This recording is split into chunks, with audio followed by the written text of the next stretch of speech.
para user semua, kembali lagi ke channel kesayangan para engineer semua, PT Siket Technologies Indonesia. Nah, kali ini tapi bersama saya Ella selaku marketing dari PT Siket, dan juga narasumber kita masih bersama Mas Irwan ya. Tapi kali ini kita akan menjawab nih question atau biasa yang disebut dengan Q&A. Pertanyaan-pertanyaan seputar dengan CAD dari para user semua. Kita akan jawab satu persatu nih. Kita mulai dari yang pertama, langsung aja ini ya Mas Irwan ya. Udah ready ya? Oke. Kita mulai dengan pertanyaan pertama dari Pak Dede dari PT Crane Hill. Pertanyaannya adalah convert dari file agar bisa dibuka di SolidWorks. Pada CAD file yang sudah masuk dalam kategori neutral seperti step maupun edges, itu tuh maka proses convert dapat langsung dilakukan dengan cara langsung filenya dibuka saja menggunakan SolidWorks. Ketika file itu terbuka, maka SolidWorks akan langsung membukanya dan langsung diproses convertnya menjadi SolidWorks file yang bersifat native di SolidWorks. Jika file yang bersifat assembly, maka akan di-convert menjadi SLD ASM. Jika kondisinya part maka menjadi SLD PRT gitu. Itu untuk kondisi file neutral. Namun ada lagi file yang non netral tentunya, dari seperti yang berasal dari third party, seperti yang dari kawan-kawan inventor dengan format filenya IPT, dengan CATIA pula dengan CAD part maupun CAD product begitu. Untuk file-file seperti ini tuh tidak bisa dilakukan langsung proses convertnya seperti yang neutral tadi, yang instan langsung dibuka. Bagaimana cara kita bekerja dengan file seperti ini? Mau tak mau kita mesti mengambil jalan mutar, di mana file tersebut mesti di-convert sebelumnya ke file neutral menggunakan software third party masing-masing. Jika sudah dalam kondisi neutral, maka tinggal dibuka saja menggunakan SolidWorks, maka proses convert akan langsung terjadi. Begitu caranya. Oke, berikut jawabannya ya. Semoga pertanyaan dari Bapak Dede terjawab.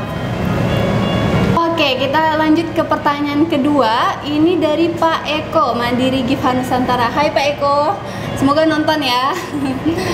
Pertanyaannya adalah bukan pertanyaan dulu nih, terima kasih dulu. Terima kasih untuk SolidWorks yang telah memperbarui fiturnya untuk selalu up to date ya. Sama-sama ya Pak Eko, mewakili SolidWorks saya. Kalau boleh tahu, apakah kelebihan untuk SolidWorks 2020 dengan 2017? Mohon dijelaskan, karena biasanya untuk fitur yang baru ada perubahan cara dalam pengolahan data yang kita ambil dari format 3D lain. Nah, gimana nih? Dalam hal mengolah data CAD dari non-native SolidWorks, pada dasarnya antara SolidWorks rilis 2020 maupun 2017 itu tidak memiliki banyak perubahan. Bahasanya masih berkaitan dengan 3D Interconnect. 3D Interconnect pertama kali dikenalkan pada SolidWorks 17, sudah mengalami banyak perubahan hingga 2020. Mesti diingat, 3D Interconnect ini secara default tuh aktif. Jadi kadang user tidak sadar dia tuh aktif atau tidak. Nah, dari 2017 sampai 2020 sendiri sudah mengalami banyak perubahan, dan perubahan-perubahan tersebut tuh pada dasarnya bisa di summarize menjadi 3, yaitu tampilan. Kedua adalah banyak tipe file yang disupport oleh 3D Interconnect sendiri maupun cara penggunaannya. Yang pertama tampilan, tentunya dari 2017 sampai 2020 tampilan yang berubah tuh udah banyak sekali, lokasi pengaturan dan segala macam. Itu sehingga kadang itu membingungkan user. Dia kadang bingung apakah 3D Interconnect itu aktif atau tidak.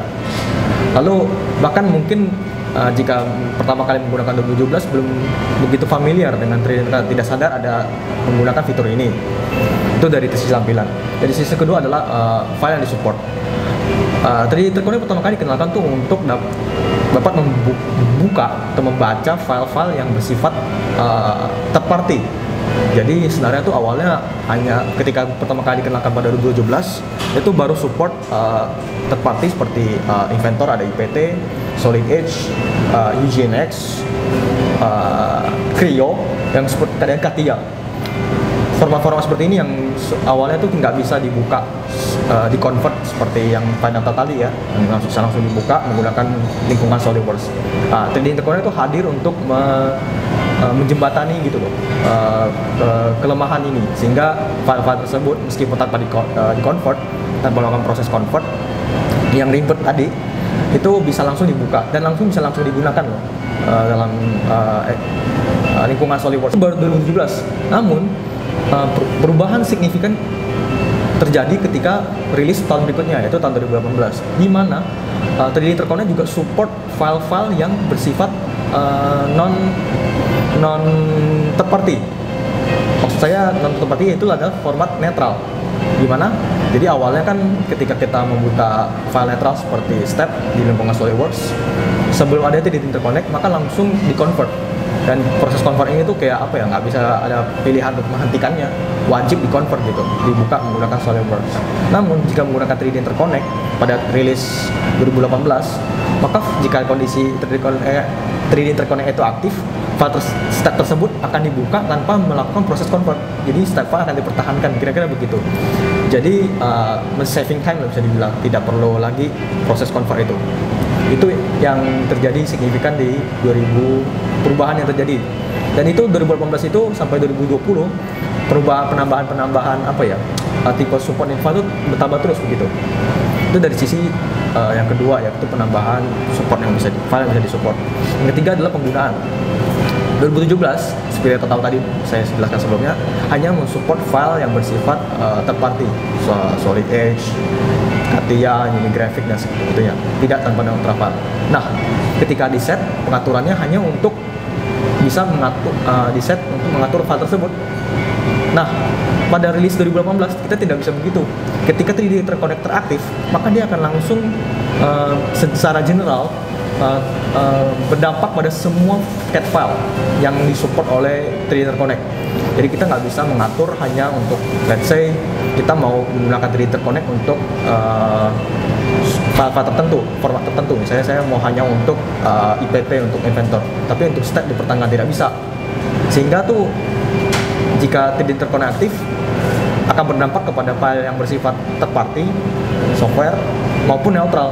Nah, ini sekarang tuh tidak disadari oleh para user gitu loh. Nah, sehingga membingungkan. Dulunya menggunakan software membuka file step dengan versi ini, versi 17 misalnya, tidak terjadi apa-apa meskipun sudah ada 3D Connect. Namun rilis berikutnya 2018, 19, 20 kebingungan kenapa file yang harusnya langsung step, yang harusnya ketika dibuka langsung jadi format, tidak mau di format gitu, cenderung mempertahankan ininya kondisi aslinya, itu adalah step file. Nah, ini yang mesti ditekankan. Oke, terima kasih Mas Irwan untuk jawabannya atas pertanyaan kedua. Terima kasih. Oke, user, kita lanjut ke pertanyaan ketiga. Pertanyaan ini agak lebih singkat nih dibanding dengan pertanyaan-pertanyaan sebelumnya. Pertanyaannya dari Pak Effendi, masih dari Mandiri Giva Nusantara. Pertanyaannya adalah bagaimana cara cepat untuk membuka file yang berukuran besar? Gimana nih Mas? Untuk membuka file yang berukuran besar, let's say lebih dari 100 MB, komponennya banyak, tentu butuh perhatian khusus ya. Tapi tentunya kita mesti tahu dulu loh, apa proses ketika selesai dibuka itu mau diapakan gitu. Jika memang hanya dilakukan proses pembacaan hanya untuk read atau tampilan yang sederhana, jika dalam kondisinya part itu file itu adalah dalam format jenis part, maka bisa menggunakan namanya quick review. Jadi file dibuka menggunakan quick review, itu kondisi part. Namun jika file dalam kondisi assembly, maka dapat menggunakan versi assembly ya, yang itu lab design review. Jika menggunakan model ini, mode quick review untuk part maupun last design review, maka file akan terbuka jauh lebih cepat dibandingkan biasa, karena dia hanya menampilkan fitur-fitur yang penting gitu. Lalu untuk pada tahun 2019 kali fitur tambahan yaitu edit assembly. Jadi ketika assembly dibuka dalam mode last design review, maka jika edit assembly yang diaktifkan, maka user dapat mengedit assembly-nya, tapi hanya dalam top level assembly, top level komponen bisa diedit. Edit yang dilakukan seperti menambahkan mate, insert komponen, mendelete komponen, section view, dan fitur-fitur dasar yang cukup untuk melakukan pengeditan gitu. Proses-proses lain yang untuk mempercepat pembukaan file yang kurang besar tuh misalnya bisa ditambahkan di feature hidden, suppress, apalagi hal-hal yang begitu mendukung memaksimalkan kecepatan pembukaan file berkurang besar. Terima kasih. Oke, itu pertanyaan ketiga ya dari Pak Effendi. Terima kasih Mas Irwan. Oke user, kita kembali lagi dengan pertanyaan yang keempat. Oke, pertanyaan keempat ini dari Pak Lasmian ya, dari PT Metron. Pertanyaannya adalah, apakah ada feature untuk unfold atau flatten di SolidWorks secara batch bisa dilakukan, misalnya untuk sebuah assembly terdiri dari 10 atau 20 atau bahkan 30 part sheet metal, bisa sekali klik untuk menghasilkan unfold atau flatten di drawingnya? Sayangnya tidak ada. SolidWorks Assembly itu tidak mendukung fitur sheet metal, sehingga untuk edit di bidang sheet metal seperti unfold atau flatten itu hanya bisa dilakukan di level tingkat komponen atau di level part gitu saja. Oke, gitu ya jawabannya Pak, singkat, padat, dan jelas. Jadi tidak ada ya Pak. Oke user, kita lanjut ke pertanyaan kelima atau pertanyaan terakhir untuk session kali ini. Pertanyaannya dari Pak Gandhi dari PT Klatek ya. Pertanyaannya adalah, apakah dalam assembly sheet metal, apakah kita bisa mendesain misalnya sebuah panel, wall mount, dan untuk seterusnya bisa diedit di Notepad atau Microsoft Word aja jika ingin merubah size-nya? Dalam proses editing ya, dimensioning, sayangnya kalau Notepad sama Microsoft Word tidak ada, tapi bisa menggunakan Microsoft Excel. Jadi dalam SolidWorks ada namanya fitur design table.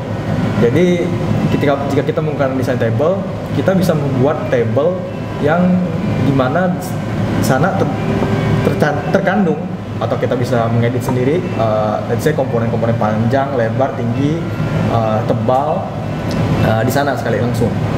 Namun jika tidak ingin mengedit di sana, bisa juga edit menggunakan Microsoft Excel. Jadi bisa mengambil tabel yang sudah kita buat di Microsoft Excel, lalu tabel yang hasil yang sudah jadi tersebut dimasukkan sebagai acuan fitur design table ini dalam membuat dimensioning part kita gitu. Dan itu juga berlaku untuk sheet metal. Cuman dalam sheet metal kan kadang kita memiliki koefisien tertentu yang sangat khusus gitu. Let's say seperti K-vector, bend allowance, bend radius. Nah ini mesti diperhatikan juga secara khusus. Jadi melakukan dimensioning untuk sheet metal tidak sesederhana itu, kira-kira begitu. Oke, berikut jawaban dari Mr. Iwan atau Mas Irwan, dari Mr. atau masih bingung saya. Terima kasih Mas Irwan atas jawabannya. Untuk Pak Gandhi, semoga pertanyaannya terjawab sudah ya. Oke, terima kasih untuk para user yang udah mengajukan pertanyaan. Semoga para user puas dengan jawaban yang diberikan oleh rekan kami. Dan yang belum mengajukan pertanyaan, boleh banget untuk mengajukan pertanyaan di komen, atau bisa ke sosial media kita di PT Siket Technologies Indonesia. Jangan lupa like, komen, dan subscribe. Bye-bye!